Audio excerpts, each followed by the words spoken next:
Hello friends, আসসালামু আলাইকুম। Welcome to my YouTube channel Munni kitchen. আজকে রান্না করব ছোট মাছের চচ্চড়ি। এখানে 300 গ্রাম পিনি মাছ কেটে ধুয়ে নিয়েছি ভালো করে। একটা বড় সাইজের আলু কুচি করেছি, 1 টেবিল চামচ আদা রসুন বাটা, 3টে পেঁয়াজ কুচি।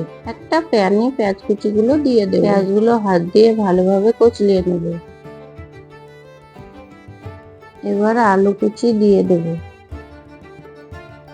আদা রসুন বাটা দিয়ে দেব, 1 টেবিল চামচ লঙ্কা গুঁড়ো দিয়ে দেব, পরিমাণ মতো হলুদ দিয়ে দেব, একটু সামান্য জিরা গুঁড়ো দিব, পরিমাণ মতো লবণ দেব। এবার সরিষার তেল দিয়ে সব কিছু ভালোভাবে 5 মিনিটের মতো মেখে নেব।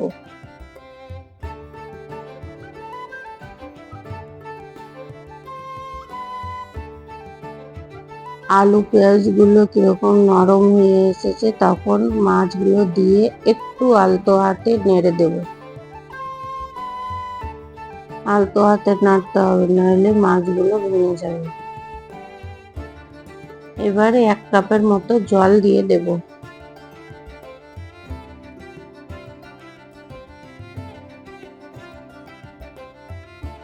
গ্যাসের উপর চাপিয়ে ঢাকনা দিয়ে 5 মিনিট জাল দেব। 5 মিনিট পর হালকা হাতে একটু নেড়ে দেব। এখানে 4টা কাঁচা লঙ্কা দিয়ে দেব। আবারও ঢাকনা দিয়ে 5 মিনিট জাল দেব।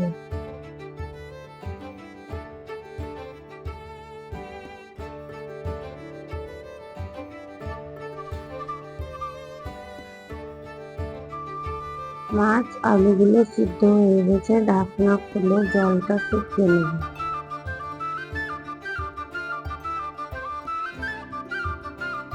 সবশেষে ধনেপাতা কুচি দিয়ে নেড়ে চেড়ে নামিয়ে নেব। এভাবে করে রান্না করলে খেতে দারুণ লাগে আর মাছগুলো ভাঙবে না।